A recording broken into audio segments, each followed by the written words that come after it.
தசகம் 15 கபிலரின் உபதேசம். கபிலகீதைன்னு பாகவதத்தில் வருது. கபில வாசுதேவராக அவதரித்த பகவான் தன் தாயாகிய தேவகூதிக்கு என்ன உபதேசம் செய்தார், அதை பற்றி இந்த தசகத்தில் பார்ப்போம். முன்னாள் தசகத்தில் நம்ம பார்த்தோம், கர்த்தமருக்கும் தேவகூதிக்கும் 9 பெண் குழந்தைகள் முதல்ல பிறக்கிறாங்க. 10ஆவதாக பகவான் கபில வாசுதேவராக அவதரித்தார். அவர் உபதேசித்தது சேஸ்வர சாங்கியம். இவர் இறைவனை ஏற்பவர். இந்த தசகத்தில் இவருடைய உபதேசத்தை நாம் பார்க்கும்பொழுது நமக்கு புரியும். தேவகூதியின் கணவரான கர்த்தமர் சந்நியாசம் மேற்கொண்டு மோட்சம் போக போனார். தேவகூதி தானும் மோட்சத்தை அடைய விரும்புவதாக சொல்ல, அதற்கு கர்த்தமர், நம் மகனாக அவதரிக்கும் பகவான் உனக்கு உபதேசிப்பான். அதன்படி தாயான தேவகூதிக்கு மகனான கபிலர் சாங்கிய யோகத்தை, மோட்சமடையும் மார்க்கத்தை உபதேசித்தார். நம்முடைய பிறவி பிணிக்கும் மனசுதான் காரணம், மோட்சம் அடைவதற்கும் மனசுதான் காரணம் என்கின்றார். மனசு எப்படி இருக்கு? பந்தமா மோட்சமா? சம்சாரத்தில் கட்டுண்டு கிடப்பதா, விடுதலை அடைவதா? தீர்மானிப்பது மனசுதான். மனசுதான் நண்பன், மனசுதான் எதிரி. இந்த கருத்தை முதல் உபதேசமாக கபில வாசுதேவர் சொல்கின்றார். மதிரிக குணசக்தா பந்தக்ருத். மனம் அல்பமான விஷயத்தில் ஈடுபட்டால் பந்தத்தை ஏற்படுத்தும். தேஷ்வசக்தா துவமிருதக்ருத். இதில் ஈடுபடாவிட்டால் சுத்த சத்வமயமாக மனசு இருக்கும்னா மோட்சம் போயிடலாம். அப்படி மனசு சத்வகுணம் வளர என்ன செய்யணும்? வருந்தே பக்தி யோகஸ்து சக்தி. பக்தி யோகத்தை வளர்த்து கொண்டால் அல்பமான விஷயத்தில் மனசு போகாமல் தடுத்துடும். மனசு அதில் போகலைன்னா சத்வகுணம் வளர்ந்துவிடும். சத்வகுணம் வளர்ந்தால் மோட்சம் போகலாம். மேலே பக்தி வளர என்ன பண்ணணும்? மனசு தூய்மைக்கு பக்தி வளரணும். அந்த பக்தி வளர என்ன பண்ணணும்? மகதனு கமலப்யா பக்தி. பக்தின்றது எப்படி தெரியுமா வளரும்? மகத், பெரியோர்களை, மகான்களை, பக்தியாய் இருப்பவரிடம் அவர்களை பின்பற்றி நடக்க வேண்டும். அவர்களிடம் இருக்கும் பக்தி நமக்கு வரும். அதனால் மகதனு கமலப்யா பக்தி. அதனால் பக்தி என்பது புத்தகத்தில் படித்தோ நாம் பெற முடியாது. மகான்களை அடிபணிவதால் மட்டுமே பக்தி என்பது பெற முடியும். பக்திரேவ, அந்த பக்தி தான். அத்ரசாத்யா, அதுதான் நமக்கு நாடத்தக்கது. இந்த பிறவி பிணியிலிருந்து விடுபட வேண்டுமென்றால் பக்தியை தவிர வேறு வழி கிடையாது. ஆக இப்படி கபில தனுகு, கபில வாசுதேவனாக அவதரித்த நீ இதி, இவ்வாறு, துவம் நீ, தேவகூத்தியை, உன் தாயான தேவகூதிக்கு ஞகாதி உபதேசம் செய்தாய் என்பது பொருள். ஸ்லோகம் 2. இந்த உலகத்தில் எத்தனை தத்துவங்கள் இருக்கின்றது என இதில் கூறுகின்றார். பிரகிருதி மகதகங்காராஞ்ச மாத்ராஞ்ச பூதான்யபி ஹ்ருதபித சாட்சி பூருஷ பஞ்சவிம்சக. பிரகிருதி, மூலப்பிரகிருதி. அடுத்து மகத், மூலப்பிரகிருதியின் மாறுபட்ட வடிவமான மகத். அடுத்து அகங்காராம்ச, அது நான் என்கின்ற உணர்வு. அடுத்து மாத்ராம்ச, 5 தன்மாத்திரங்கள்: பார்த்தல், கேட்டல், சுவைத்தல், நுகர்தல், தொடுதல். அடுத்து பூதான்யபி, நிலம், நீர், காற்று, நெருப்பு, வானம் என்கின்ற பஞ்சபூதங்கள். மொத்தம் எத்தனாச்சு? பிரகிருதி, மகத், அகங்காரம், மாத்ராஞ்ச 5, பூதான்யபி 5, ஆக 13. அடுத்து ஹ்ருதபி, இதயம், மனசு. தசாட்சி, 10 இந்திரியங்கள். இதில் கர்மேந்திரியங்கள் 5: நாக்கு, கை, கால், ஜலத்வாரம், மலத்வாரம். ஞானேந்திரியங்கள் 5: மெய், வாய், கண், மூக்கு, செவி. ஆக இது 2 சேர்ந்து 10. முதல்ல 13, அதுக்கப்புறம் மனசு 1 14, இந்த 10 சேர்ந்தா 24. பூருஷ அப்படின்னா ஜீவாத்மா. இதற்கு பெயர் சேத்தனா. இதற்கு ஞானம் உண்டு. இந்த 25 தத்துவத்தை பஞ்சவிம்சக யார் இயக்குகின்றானோ அவன் பரமாத்மா. 26வது தத்துவம். இதி விதித விபாகோ முச்சதேசோ பிரகிருத்யா. இதி விதித விபாகோ, இவ்வாறு தத்துவங்களை யார் அறிந்து கொள்கின்றார்களோ, எல்லோருக்கும் ஆதாரம் பகவான் என யார் அறிகின்றானோ, பிரகிருத்யா இந்த பிறவி பிணியிலிருந்து முச்சதேசோ விடுபடுகின்றான். யார் இதை அறிகின்றார்களோ, பெருமாள் தான் ஆதாரம் என புரிந்து சரணாகதி அடைகின்றார்களோ, அவர்கள் பிறவி பிணியிலிருந்து விடுபடுகின்றார்கள் என்று கபிலரான அவதாரம் செய்த நீ தாய் தேவஹூதிக்கு அறிவுரை செய்தாய். கபில தனுருதித்வம் தேவஹூத்யை ஞகாதி. ஆக மூல பிரகிருதி, பிரகிருத்தியின் வடிவம், மகத் அகங்காரம், பஞ்ச தன்மாத்திரங்கள், பஞ்சபூதங்கள், மனசு, 10 இந்திரியங்கள், 25வது தத்துவம் ஜீவாத்மா, இவையெல்லாம் தாங்குபவன் பரமாத்மா என்று ஒருவன் புரிந்து கொண்டால் அவன் பிறவி பிணியிலிருந்து விடுபடுவான் என்பது கருத்து. ஸ்லோகம் 3. பிரகிருதிகத குணௌகைர் நாச்சதே பூருஷோயம் யதி து சஜதி தஸ்யாம் தத்குணம் சம்பஜேரன். பிரகிருதிகத குணௌகை, அதாவது இந்த முக்குணங்களின் கூட்டமாக இருக்கக்கூடிய இந்த உலகத்தில் இருக்கும் வாழ்க்கை, நாஜ்யதே பூருஷோயம், பூருஷோயம் ஜீவாத்மாவானது, நாஜ்யதே நாட்டம் ஏற்பட்டு விட்டால் அந்த எதிது ஒருவேளை சஜதி தஸ்யாம் ஜீவாத்மா அதில் பற்று வைத்து தத்குணாம் சம்பஜேரன் அந்த உலக வாழ்க்கையில் பற்று என்ற முக்குணங்களை மதனுபஜன தத்வாலோச்சனை சாப்யபேயாத் கபிலதனுருதித்வம் தேவஹூத்யை ஞகாதி.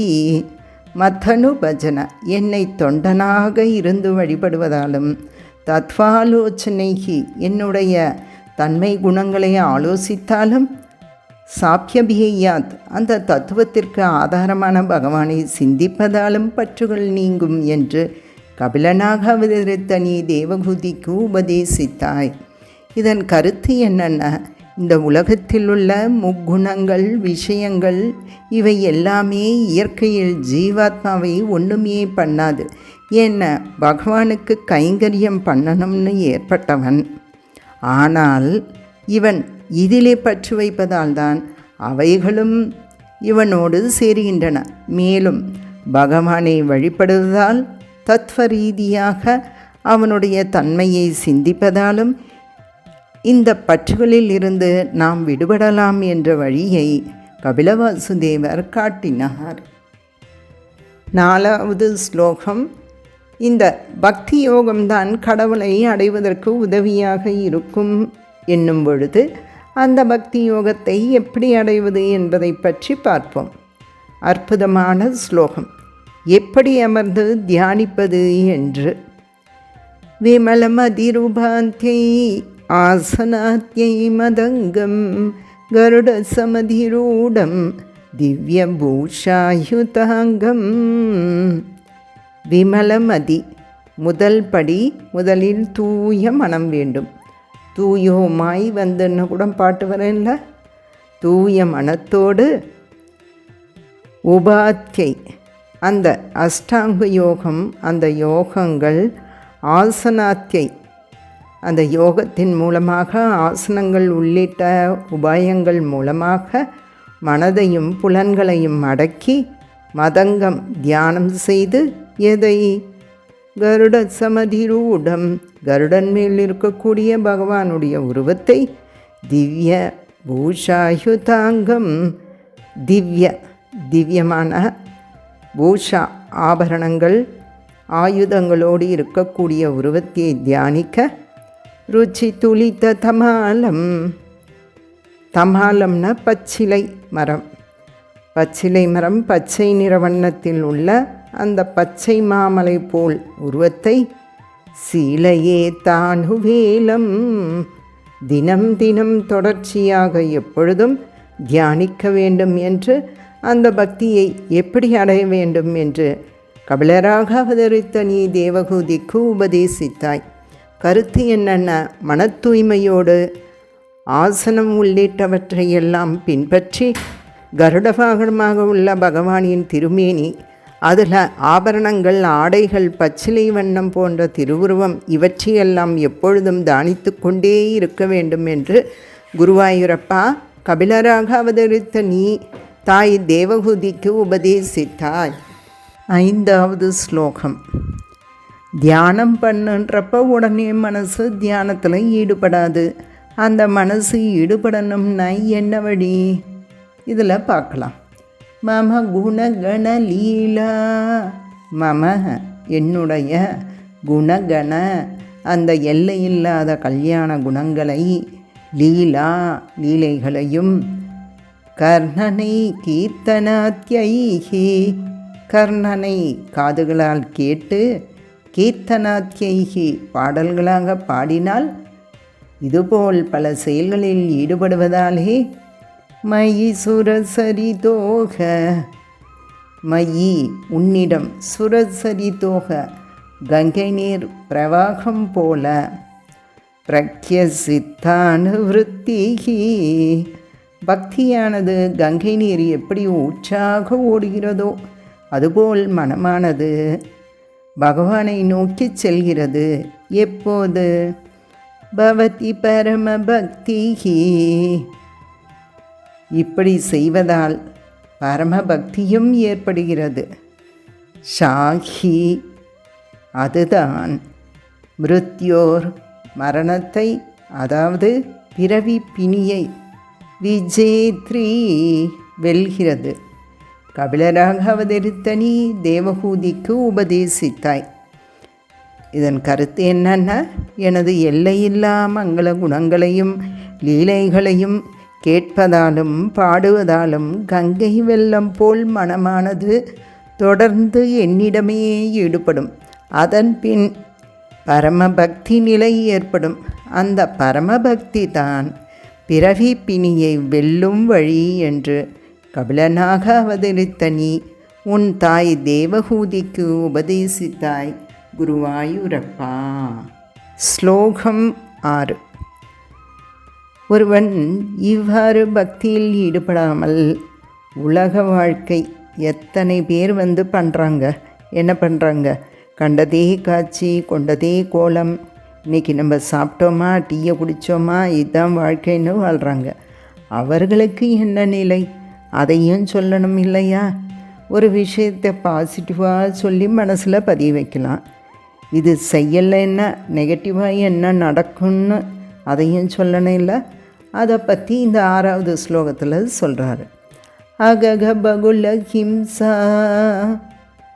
அகக ஐயோ, பகுல ஹிம்சா மற்றவர்களை ஹிம்சித்து கொடுமைப்படுத்தி, சஞ்சிதார்த்தை பணத்தை செல்வத்தை ஈட்டி, குடும்பம் பிரதிதினம் அனுபுஷ்ணன் ஒவ்வொரு நாளும் குடும்பத்திற்கு உணவை அளிப்பவன், ஸ்ரீஜிதோ பாலலாலி பெண் மயக்கத்தில் ஈடுபட்டு வசப்பட்டு பாலலாலி குழந்தைகளை மட்டுமே கொஞ்சிக்கொண்டு, வீசதிகி குருகசக்தோ வீட்டை மட்டுமே நினைத்து கொண்டு இருப்பவன், யாத்தனாம் மைய பக்தக யாத்தனாம் அந்த நரகலோகத்தை அடைகின்றான். மைய என்னிடம், பக்தக பக்தி இல்லாமல் இருப்பவன் அந்த நரகலோகத்தை அடைகிறான் என்று கபிலராக அவதரித்த நீ தேவகூதிக்கு உபதேசிக்கின்றாய். இதன் கருத்து என்னென்ன?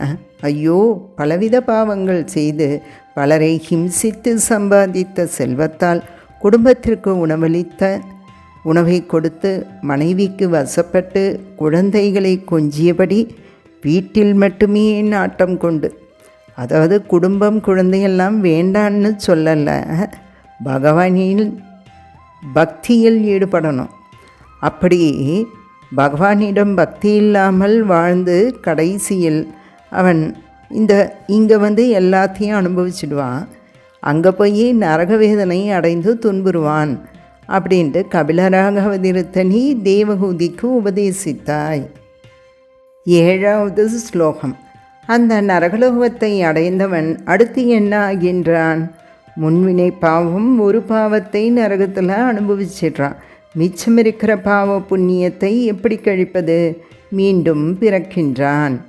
யுவதி ஜடர கிண்ணோ, யுவதி ஒரு தாயினுடைய ஜடர கிண்ணோ, கருவிலே வயிற்றிலே துன்புற்று ஜாத போதோப்பிய காண்டே, அவ்வாறு அந்த கருவில் துன்புற்று கொண்டிருக்கும் போதே அக்காண்டே திடீரென்று ஞானம் ஏற்பட்டு பிரசவகலித போதக, அந்த ஞானத்தின்படி இனிமேல் நன்றாக இருக்க வேண்டும் என்ற ஞானமானது ஏற்பட்டாலும் அந்த பிரசவத்திலிருந்து உலகத்திற்கு வந்தவுடனேயே பீட்டையோல் அந்த பீடையினால் பாதிக்கப்பட்டு உல்லங்கிய பால்யம் இளமை பருவத்தில் கஷ்டப்பட்டு புனரபிபதம் முக்கியத் மீண்டும் அந்த பெண்மயக்கத்தில் ஈடுபட்டு இளமை பருவத்தில் மீண்டும் அந்த பெண்மயக்கத்தில் ஈடுபடுகின்றார். புனரபிபத மீண்டும் அந்த 6வது ஸ்லோகத்தில் சொன்னபடி நரகலோகத்தை அடைந்து மீண்டும் பிறந்து புனரபி மரணம் புனரபி ஜனனம் என்று சொல்வது போல மீண்டும் மீண்டும் பிறந்து இறந்து நரகத்தை அடைந்த ஒரு பெண்ணின் கருவில் பிறந்து துன்புற்று இந்த சுழற்சியிலேயே ஈடுபட்டு கொண்டிருப்பான் என்று கபிலராக அவதரித்த நீ தேவகூதிக்கு உபதேசித்தாய். தாயின் கருவில் துன்புறும் பொழுது திடீர்ன ஞானம் வருகின்றது. ஆனாலும் பிறக்கும் பொழுது ஞானத்தை இழக்கின்றான். அந்த குழந்தை பருவத்தை பல வருத்தங்களோடு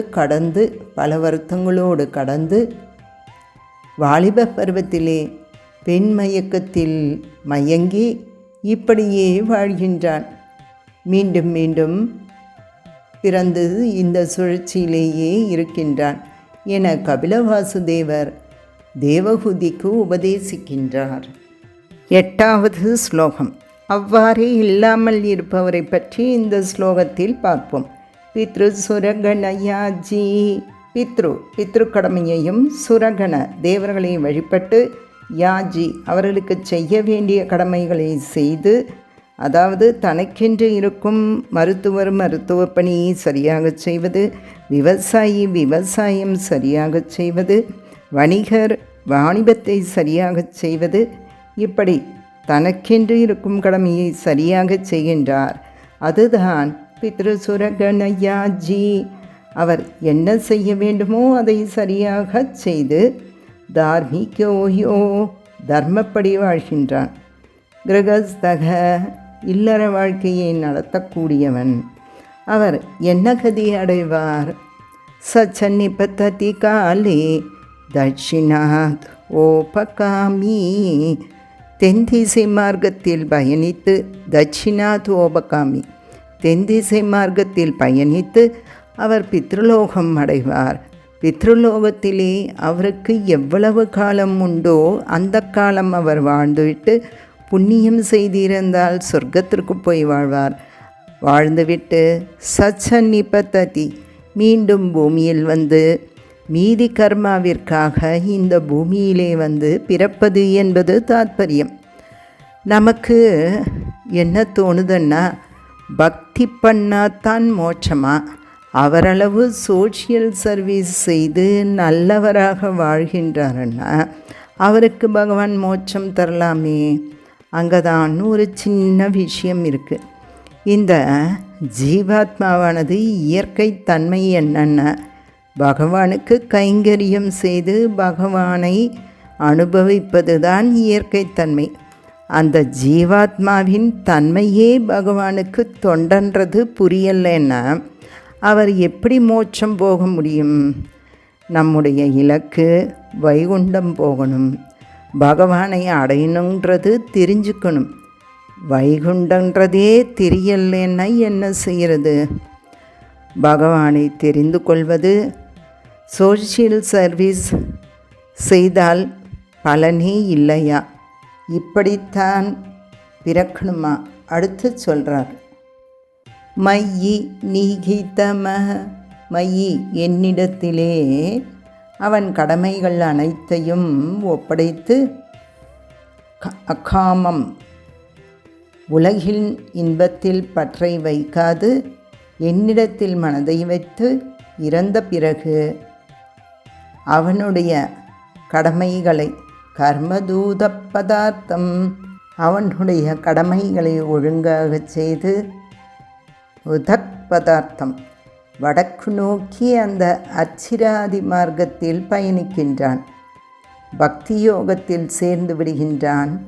பக்தியில் ஈடுபட்டு பின் மோட்சம் போகலாம் என்று கபிலராக அவதரித்த நீ தேவகூதிக்கு உபதேசித்தாய்.